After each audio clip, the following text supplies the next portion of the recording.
L'installation. La 6e et dernière journée de coformation entre professionnels de la déficience visuelle et médiateurs d'art contemporain se déroule à Saint-Gaudens. C'est le bilan des journées et une visite d'une installation à la chapelle Saint-Jacques. Au début de la journée, tout le monde est assis dans une salle du centre André Matisse pour déficients visuels. Anne Laureau, enseignante spécialisée à l'IJA.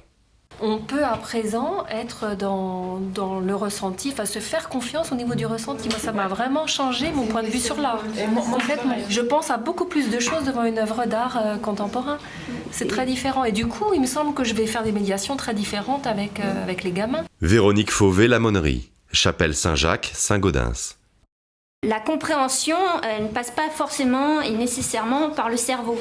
Elle passe aussi par tous les sens physiques. Donc il faut accepter à un moment donné, et c'est ce qui est le plus dur, je pense, pour des adultes, de laisser tous ces bagages de connaissances à l'extérieur pour ouvrir un peu tous ces capteurs sensoriels et essayer de comprendre l'œuvre, mais par ces moyens-là. Marie Griffon, Centre de photo, Lectoure. On prend tout en compte, on prend l'espace, on comprend une scénographie, un chemin, donc on prend en compte le spectateur.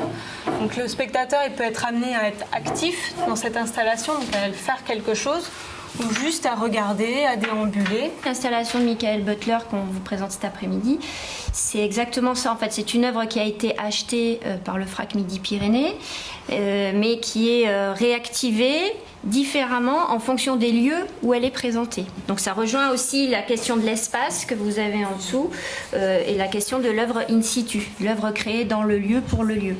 Même si Pipeline Field n'a pas été conçu pour la chapelle Saint-Jacques à l'origine, mais l'idée de base en fait c'est que cette œuvre puisse s'installer dans n'importe quel lieu, mais en fonction de son architecture, de son espace, de sa lumière. Image de Pipeline Field, l'installation de Michael Butler. Un réseau enchevêtré de tuyaux et de formes gigantesques en briques alimentaires, carton et aluminium, au milieu duquel le visiteur se déplace. Ces tuyaux sont soit posés à plat sur le sol, soit verticaux. Ils sont hauts et longs de plusieurs mètres et font 1 mètre de diamètre. Ça et là, on croise les machines ayant permis leur réalisation. Elles sont en bois, façonnées par l'artiste. Je dirais que c'est l'exposition idéale en fait, parce que justement en termes de circulation, de déambulation, de spatialisation, c'est une exposition à risque, on va dire, un petit peu compliquée, mais qui du coup met en jeu justement toutes ces questions d'accessibilité ou d'accompagnement en termes de guidage ou de repérage dans l'espace. Des groupes de 2 personnes progressent dans l'exposition. Un guide accompagne une personne non-voyante ou sous bandeau. Vas-y, va explorer un peu là où ta main gauche est. Voilà, colonne, c'est ça. Elle sert à faire les colonnes à partir de rouleaux de papier. D'accord. Si tu te décales vers la droite, tu vas arriver au bras de la machine. Donc en fait là, Il est pris dans la machine. et la hauteur, Voilà, sous tes doigts, à droite. à l'intérieur, donc dans son. Tu peux faire le tour ou pas là? Ouais. C'est quoi, là, il y a une marche en Voilà, fait? il y a des... Non, ça c'est des bouts de bois. Donc là, Tu peux passer par-dessus? non, là tu rentres dans la machine. Il vaut mieux reculer. Là.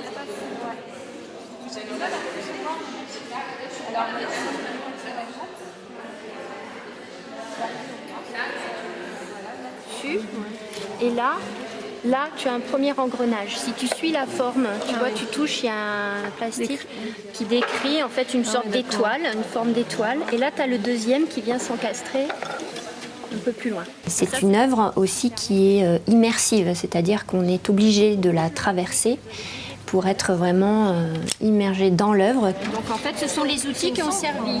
On est à peu près au centre de la chapelle. Et est-ce que depuis notre entrée... Et on peut aussi ressentir une sensation de remplissage, d'étouffement peut-être, mais c'est un lieu très très rempli. Donc en fait, c'est une exposition sensorielle pour voyants, mais qui fonctionnera, je pense, très bien avec le public DV. Le groupe redécouvre l'exposition sans bandeau. Les voyants sont étonnés et ravis. Alors j'imaginais, mais pas ça du tout, que ce truc-là. Enfin, ça, plus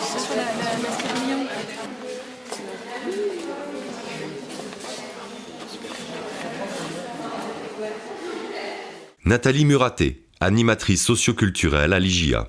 C'est vrai qu'au cours de la formation, on s'est donné des principes, etc. Là, les principes, tout le monde y a été à son instinct, tout le monde était absorbé par l'œuvre pour les guides, et chacun, ça a été système des merdes, quoi. Donc c'était difficile de respecter ces règles, et on voyait les gens patauger, toucher un petit peu là, mais l'œuvre invitait à ça et a complètement déstabilisé, quoi. Donc des fois, on peut inventer aussi plein de systèmes et puis l'œuvre rattrape et c'est autre chose qui se passe. Donc là, on arrive à la dernière journée de formation, donc c'est un peu l'heure du bilan.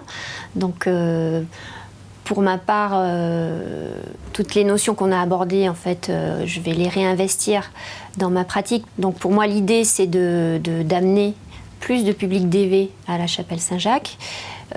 Ici, au Centre Matisse, c'est pouvoir donner accès à la culture et à l'art aux personnes qui viennent donc ici, que ce soit des adultes ou des élèves. Donc c'est quelque chose que je vais forcément réinvestir. Le groupe est à nouveau réuni au Centre Matisse. Anne Laureau, enseignante spécialisée. Il me semble que nous, professionnels de la déficience visuelle, ça va nous amener à nous interroger autrement. Parce qu'on a vu des expos sous bandeau et qu'on a eu autant de plaisir à les voir sous bandeau que sans bandeau. Et bon, voilà, il s'est passé plein de choses autres que l'on peut aussi exploiter pour notre propre pratique. Marie Griffon, médiatrice. Ce qu'on a vu au cours de ces séances, ça m'a permis d'enrichir vraiment la manière dont je fais la médiation aussi au quotidien, pas forcément que avec les personnes déficientes visuelles, mais aussi avec les personnes en général. Marie Deborn, médiatrice. C'est avant tout de perdre un peu les complexes que je pouvais avoir. C'est-à-dire que face à la déficience visuelle, je pensais ne pas avoir d'outils adaptés à proposer, de ne pas être en mesure de traduire à quelqu'un qui ne voit pas quelque chose qui était essentiellement pour moi visuel. Nathalie Bedouin, transcriptrice à l'IGIA. Ça m'a fait vraiment découvrir les choses d'une autre manière, alors que pourtant, j'ai l'habitude d'adapter, je connais les outils, mais j'ai l'impression quand même que ça peut m'apporter d'autres choses dans mon travail. Céline Barbancet, enseignante spécialisée. Lors de cette formation, on a repoussé encore un peu plus les limites. Donc c'est vrai qu'à l'image un peu de l'art contemporain, on place la personne déficiente visuelle là où on ne l'attend pas. Et moi qui travaille en inclusion au quotidien, c'est super de pouvoir amener la personne déficiente visuelle au sein de la cité. Audrey Berthoumieux, éducatrice spécialisée. Approche sensible qui est très très importante et qui du coup, je pense, permet de décomplexer tout le monde et d'accueillir finalement n'importe quel public. Ça m'a donné envie d'organiser des moments d'échange avec les médiateurs et de poursuivre sous d'autres formes. Mais il me semble que ça déborde vraiment largement la question de l'accessibilité à l'art contemporain. Ça me donne aussi la confiance nécessaire pour aller aborder ces publics et leur proposer des rendez-vous réguliers et un travail approfondi. Julie Rouge, assistante de direction à la Fondation pour l'art contemporain, Espace Écureuil. Pour moi, c'est que le début en fait. C'était l'étape 0 en quelque sorte pour qu'on fasse une formation commune. Et puis le travail il va commencer en septembre, on va dire à la rentrée avec des expos pour que les actions réelles sur le terrain avec les personnes, le public concerné aient lieu. Finalement, je me rends compte que paradoxalement, le public voyant souvent ne sait pas regarder. Et le public DV est beaucoup plus attentif et réceptif aux œuvres.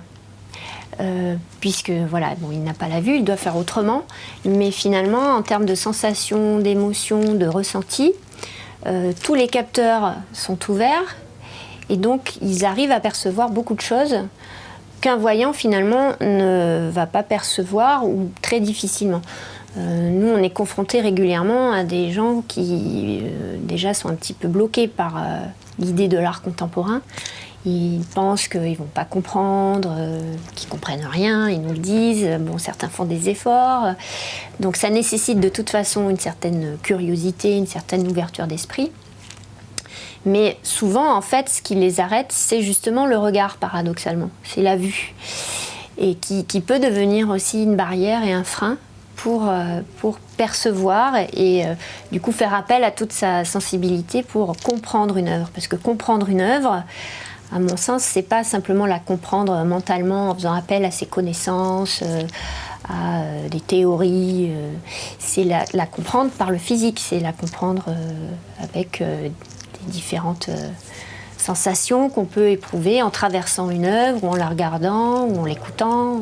Voilà. Et finalement, je trouve que le public DV est beaucoup plus ouvert à ces perceptions-là qu'un public voyant.